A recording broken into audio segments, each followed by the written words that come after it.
Before I start exploring these cases, I want to give a disclaimer. Some of these cases deal with some very disturbing and sensitive subject matter, including sexual crimes and slavery. Viewer discretion is advised. This is Maria Mendez, a mother of three who was 39 years old when she went missing in 1984. She was last seen leaving her apartment in the 2400th block of West 10th Street in Odessa, Texas. When Maria failed to return home, her family reported her missing and the investigation began. The Odessa Police Department very quickly ran into a dead end. They could find almost no evidence in Maria's case. As far as we know, she had no enemies and nobody who had any reason to harm her. With no suspects, no evidence, and no body, Maria's case became cold. In 1990, Crane County deputies discovered the skeletal remains of a woman who became known as the Crane County Jane Doe. The authorities could not figure out who this woman was, despite having submitted the remains for DNA testing in 2013. However, in 2022, 38 years after Maria originally went missing, one of her living relatives provided a DNA sample for the Odessa Police Department. The sample was subsequently handed over to the University of North Texas Center for Human Identification. In January of this year, 2023, 39 years after she disappeared, the Crane County Jane Doe was finally identified as Maria Mendez. The Mendez family is undoubtedly grateful that they have some level of closure with this case, but there are still some unanswered questions. What happened the day that Maria went missing? Who was responsible for her disappearance? Finally, why was she targeted? Maria's case has been labeled as an active homicide case, so hopefully we will get some answers, and possibly even justice, before too long.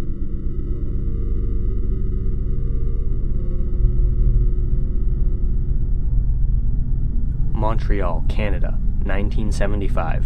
16-year-old Sharon Pryor was planning to meet a group of friends at a local pizzeria. However, she never arrived, and 4 days later her body was found naked and beaten on a field near Montreal's South Shore. You would think that finding her body and being able to easily identify her would have made this case relatively easy to solve. In fact, the investigators had gathered DNA samples from Sharon's clothing and a shirt that had been used to restrain her. Unfortunately, the authorities reported that these samples were not sufficient for analysis. However, this was back in 1975. Since then, DNA analysis technology has drastically improved. In 2023, Pierre Duquette of the Major Crimes Division announced that new biological testing confirmed the identity of Sharon's killer. Franklin Romine had committed rape in West Virginia in 1974, subsequently fleeing the country and hiding in Canada. He ended up dying in 1982. His body was exhumed after the testing revealed it was his DNA on Sharon's clothing. The authorities have since stated that his death means no charges will be filed in Sharon's case, and it has officially been closed. Personally, it makes me extremely angry that such a despicable human being was able to escape justice for his horrible crimes. At the very least, Sharon's family now has some closure.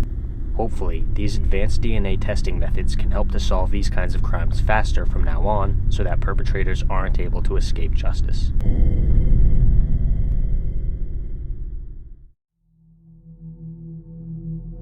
On October 23, 2006, the Linn County Sheriff's Office in Oregon responded to a report of human remains in Big Springs Snow Park. The detectives concluded that the remains had been there for about a year, and they extracted some DNA for testing.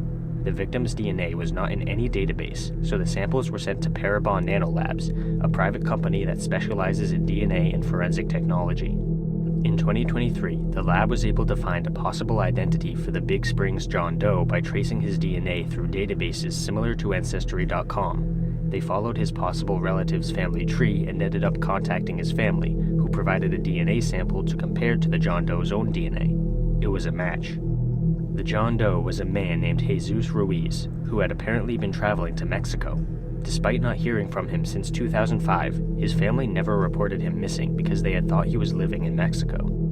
It's a terrifying thought that Jesus' identity was completely lost for 16 years, and the only reason he was given back his name is because of advancements in genetic genealogy.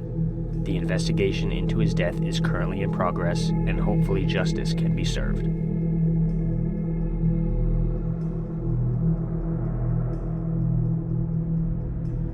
On November 6, 1990, a River Electric employee in Brooksville, Florida, found the skeletal remains of a man. The Hernando County Sheriff's Office sent the remains to the FBI, the Florida Department of Law Enforcement, and the University of North Texas labs for DNA testing. In 2019, STR and MT profiles were successfully created. When these profiles were entered into the missing persons and criminal databases, there were 0 matches.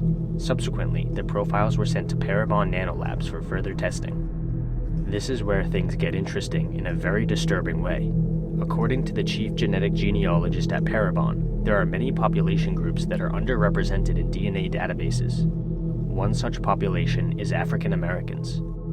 This genetic genealogist, last name Moore, reported that there is something called the genealogical brick wall of 1870. According to Moore, this wall is a point where information about African American genealogy abruptly stops because of slavery. Before slavery was abolished, enslaved people were not listed in the United States Census by their names, which makes it next to impossible to complete the family trees of African Americans. In this specific case, the breakthrough was when Parabon discovered that John Doe was a descendant of a slave owner. They were able to trace the slave owner's family all the way back to 1660. And from there they were able to distantly connect that family to another family. As it turns out, this John Doe was actually a man named Robert McReynolds. Apparently, Robert was never reported missing because he had lost all contact with his brother. At the time of this discovery, however, Robert still had a living nephew who ended up taking custody of his remains. As with all of these cases, it's chilling to think about how long it took for these people to be given back their identities. Unfortunately, the perpetrators in most of these cases are unlikely to ever be caught, but we can at least hold on to some hope.